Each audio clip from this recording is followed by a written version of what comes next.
जय हिंद दोस्तों। शिक्षा एक उद्देश्य चैनल में आपका बहुत बहुत स्वागत है।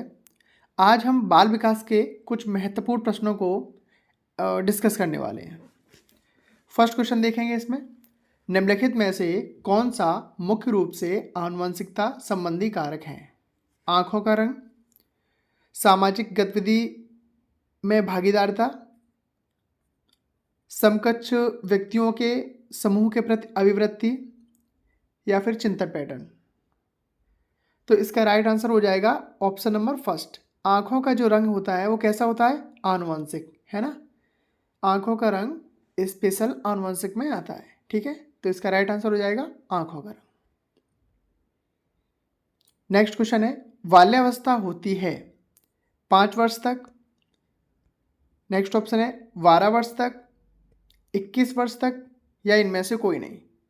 देखिए, विकास में हमने शैशवावस्था, बाल्यावस्था, किशोरावस्था को जनरली अगर देखा जाए तो 0 यानी जन्म से लेकर 6 वर्ष तक, 6 से 12 वर्ष तक और 12 से 18 वर्ष तक क्या किया है? डिवाइड किया है।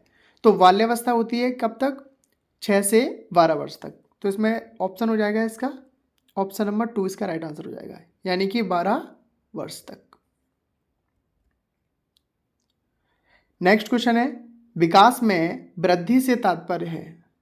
अब किससे है? ज्ञान में वृद्धि विकास कहलाता है, संवेग में वृद्धि विकास कहलाता है, वजन में वृद्धि विकास कहलाता है, या फिर आकार, सोच, समझ, कौशलों में वृद्धि विकास कहलाता है। तो देखिए, अगर विकास की बात करेंगे तो विकास एक किसी परिप्रेक्ष्य में नहीं माना जाता, ठीक है।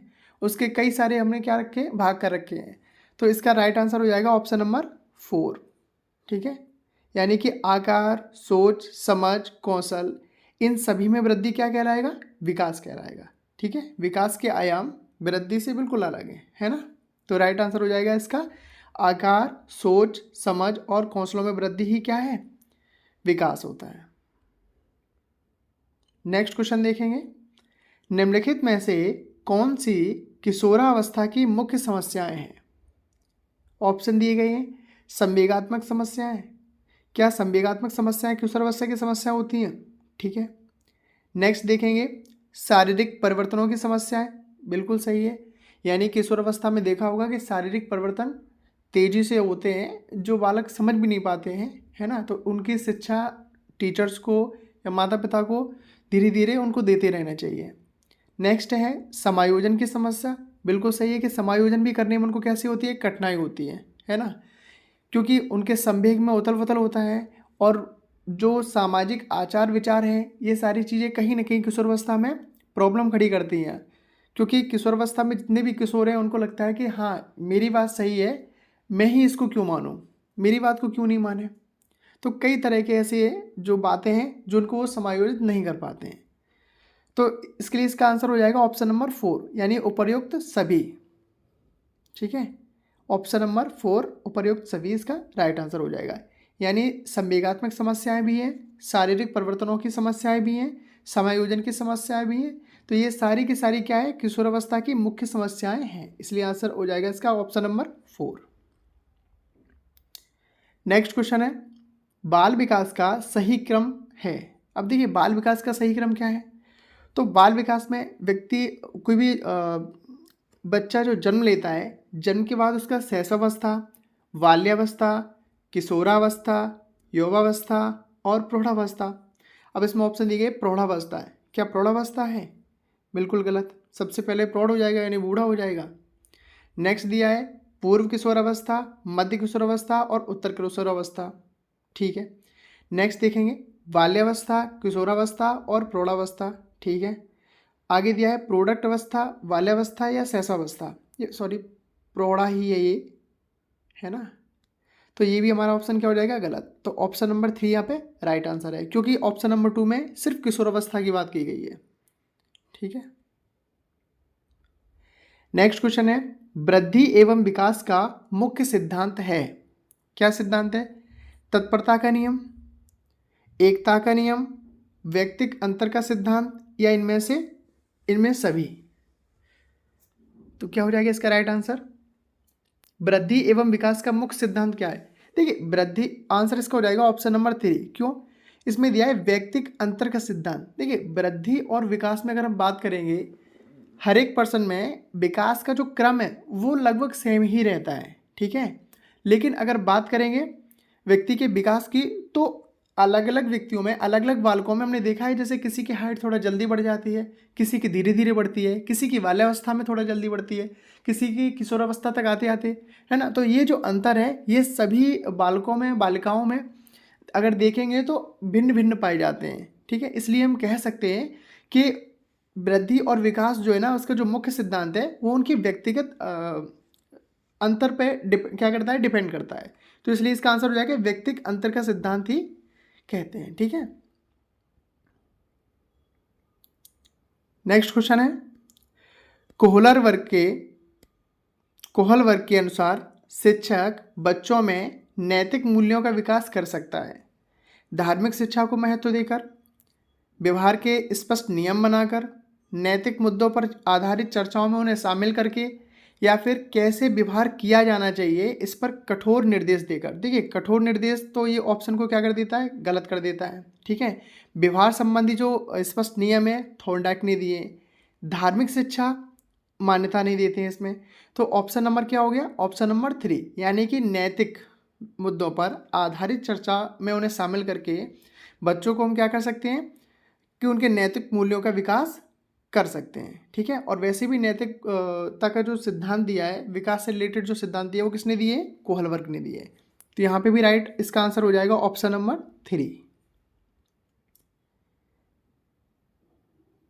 नेक्स्ट क्वेश्चन है, किसी भी बालक के मानसिक रूप से अस्वस्थ होने के कारण हैं, क्या है, परिवार का वातावरण। क्या परिवार का वातावरण इफेक्ट करता है, बिल्कुल कर सकता है।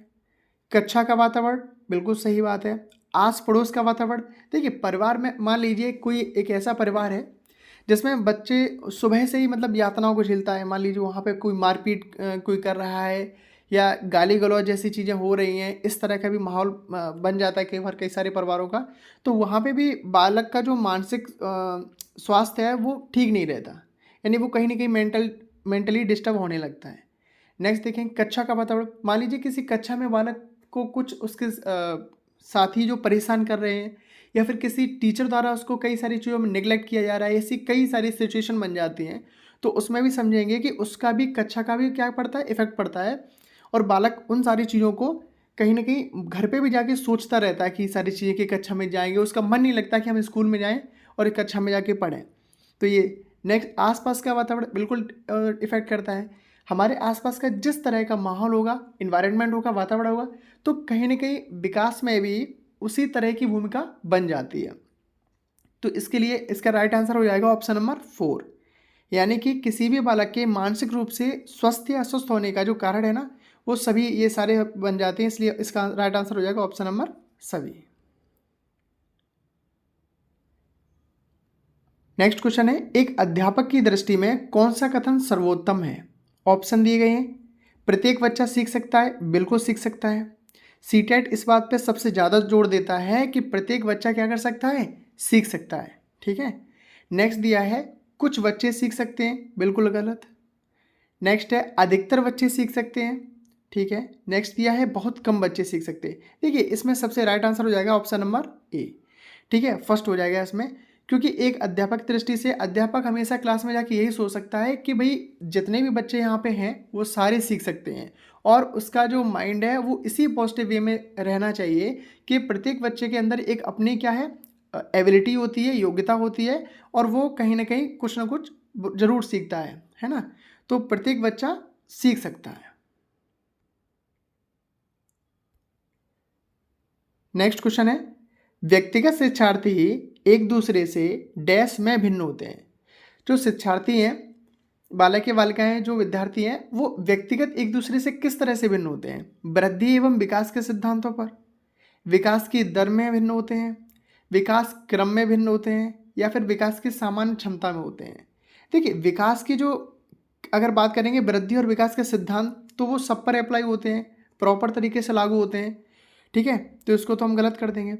नेक्स्ट दिया है कि विकास की दर, ठीक है, तो विकास की दर, ठीक है, इसमें भी तो देखो विकास की दर की अगर बात करेंगे तो ये ठीक है, इसका राइट आंसर यही हो जाएगा विकास की दर। क्यों? क्योंकि विकास मैंने बताया जैसे अभी कि विकास का जो क्रम है वो सेम रहता है। जैसे कोई भी बच्चा है, सबसे पहले क्या है, वो खिसक खिसक के चलना सीखता है, उसके बाद फिर घुटनों के बल सीखता है ना, और इसके बाद वो धीरे धीरे धीरे धीरे खड़े होकर चलने की कोशिश करता है। तो ये तो एक क्रम हुआ। ऐसा तो है नहीं कि कोई ऐसा बालक या बालिका है जो सबसे पहले चलने लगती है उसके बाद फिर घुटनों के बल चलती है ना। तो कहीं ना कहीं क्रम तो सभी जो बालकों में या बालिकाओं में देखेंगे एक जैसा ही रहता है। भिन्न किस्म होते हैं उनकी दर में। यानी कि कोई बच्चा है वो जो टाइम कुछ ज़्यादा लगाता है घुटने के बल चलने में, और उसके बाद धीरे धीरे से क्या है पैरों पे चलना सीखता है। कुछ ऐसे देखे होंगे आपने बच्चे जो बहुत जल्दी पैरों पे चलने लगते हैं, है ना। इसी तरीके से आगे उनकी लंबाई में या फिर वजन में कहीं ना कहीं हमको अंतर दिखाई पड़ता है। यानी कुछ बच्चे ऐसे होते हैं जो थोड़ा जल्दी लंबे हो जाते हैं, कुछ धीरे धीरे या बाद में लंबे होते हैं। हाइट जो है ना वो किसी की जल्दी बढ़ जाती है, किसी की थोड़ा देर में, तो वो ज़रूर हमें अंतर दिखाई देता है। तो मैं कह सकते हैं कि विकास की दर में व्यक्तिगत शिक्षार्थी जो है ना वो एक दूसरे से कैसे होते हैं, भिन्न होते हैं। ऑप्शन नंबर 2 यहाँ पे क्या हो जाएगा इसका राइट आंसर। नेक्स्ट है, निम्नलिखित में से कौन सा सीखने का नियम नहीं है? तत्परता का नियम, तत्परता का नियम तो है, तनाव का नियम, प्रभाव का नियम या अभ्यास का नियम। तो देखिए तनाव का कोई भी नियम नहीं है, ठीक है। तत्परता का नियम है, प्रभाव का नियम है, अभ्यास का नियम है, ठीक है। तत्परता के नियम में आपने फेमस एग्जांपल है कि जब तक जैसे कि मान लीजिए कोई भी एक एग्जांपल में रखते हैं कि जैसे कोई घोड़ा है और अगर उसको हम मान ली उसको तालाब के पास लेके जा सकते हैं, जिसको पानी पिलाने की कोशिश करेंगे तो हम उसको तालाब के पास तक तो लेके जा सकते हैं, लेकिन जब तक कि वह पानी पीने के लिए तत्पर नहीं होगा तब तक हम उसको पानी नहीं पिला सकते, है ना। तो प्रभाव का नियम जिसको संतोष असंतोष का नियम भी कहते हैं। अभ्यास का नियम करत करत अभ्यास जड़ मत हो सुजान, तो सुना होगा आपने। तो इसके लिए राइट आंसर इसका हो जाएगा तनाव का नियम, जो कि सीखने के नियम में नहीं आता। नेक्स्ट है, सूझ द्वारा सीखने के सिद्धांत का प्रतिपादन किसने किया है? थॉर्नडाइक ने किया है, कोहलर ने किया है, पावलोव ने किया है या वुडवर्थ ने किया है? तो देखिए सूझ थॉर्नडाइक यानी व्यवहार, देखिए इसका राइट आंसर हो जाएगा कोहलर। अगर आपको याद होगा चिंपैंजी पर, किस पर, चिंपैंजी पर जो अध्ययन किया है कोहलर ने, तो क्या करते हैं कोहलर के उन्होंने देखा कि भाई एक रूम में चिंपैंजी को बंद कर दिया और कुछ केले लेके ऊपर टांग दिए, ठीक है, और नीचे कुछ बॉक्स को उन्होंने रख दिया, छोड़ दिया। अब जो चिंपैंजी है वो कोशिश करता है उन केलों को लेने की, लेकिन वो काफ़ी हाइट पे थे। तो कई बार प्रयास करने के बाद वो सोचता है अपने आप में कहीं ना कहीं सोच का काम करता है कि भाई वो बॉक्स को उठा के रख लेता है और उस पर चढ़ के और वो केलों को क्या कर लेता है, ले लेता है, ठीक है। तो इस तरह से सूझ का सिद्धांत के प्रतिपादन जो है ना कौन है, कोहलर है। इसका राइट आंसर जो है कोहलर। नेक्स्ट है, दूसरे व्यक्ति के बाह्य व्यवहार की नकल क्या है? सीखना है, अनुकरण है, कल्पना है या चिंतन? तो इसका राइट आंसर हो जाएगा अनुकरण, यानी कि किसी को देख के और ठीक वैसा ही व्यवहार करना। आपने अक्सर देखा होगा कि बच्चे जब छोटे होते हैं तो घर में जैसे माता पिता या दादी या बाबा या कोई भी पर्सन है और बच्चे ठीक हूबहू उसकी नकल करते हैं। वो जिस तरीके से खड़ा होता है वो भी खड़े होने की कोशिश करते हैं, कई बार उसकी तरह बात करने की कोशिश करते हैं, यानी नकल अक्सर उतारते हैं जिसमें बड़ा खुशनुमा माहौल होता है घर का। तो यही होता है अनुकरण, यानी कि सामने वाले को देखकर हूबहू उसकी तरीके से रिएक्ट करना, ये क्या कहलाता है, अनुकरण कहलाता है। तो दूसरे व्यक्ति के बाह्य व्यवहार की नकल करना ही क्या कहलाता है, अनुकरण। नेक्स्ट क्वेश्चन है, निम्नलिखित में से कौन सा सीखने के मुख्य नियमों में शामिल नहीं है? तत्परता का नियम, अभ्यास का नियम, बहु अनुक्रिया का नियम या प्रभाव का नियम? देखिए नियम सीखने के सभी हैं, तत्परता का भी, अभ्यास का भी, बहु अनुक्रिया या फिर प्रभाव का, लेकिन बात की गई है कि सीखने के मुख्य नियमों में। तो देखिए मुख्य नियमों में तत्परता का नियम आ जाता है, अभ्यास का नियम आता है और प्रभाव का, ये ऑप्शन नंबर 3 है ना, ये बहु अनुक्रिया का नियम नहीं आता है। अतः यहाँ पे राइट आंसर क्या हो जाएगा, ऑप्शन नंबर 3, क्योंकि यही इसमें पूछा है कि नियमों में शामिल नहीं है, ठीक है।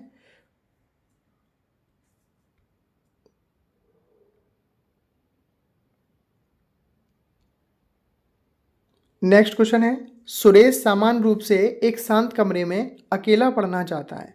यह उनकी डैश में विभिन्नता के कारण है। अभिक्षमता के कारण, अधिगम शैली के कारण, परावर्तकता के स्तर के कारण, या फिर मूल्यों के कारण। तो देखिए इसका राइट आंसर हो जाएगा अधिगम शैली, क्योंकि अधिगम शैली का से अर्थ होता है कि भाई पढ़ने के अलग अलग तौर तरीके या अपनी एक समझ। यानी आपने देखा होगा कि कोई व्यक्ति ऐसा है, कोई बालक ऐसा है जिसको सुबह पढ़ना अच्छा लगता है, किसी को रात में पढ़ना अच्छा लगता है, ठीक है। तो वो डिपेंड करता है, यानी व्यक्तिगत भिन्नता पर कहीं ना कहीं ये डिपेंड करता है कि आपका मन किस तरीके से लगता है, कब लगता है।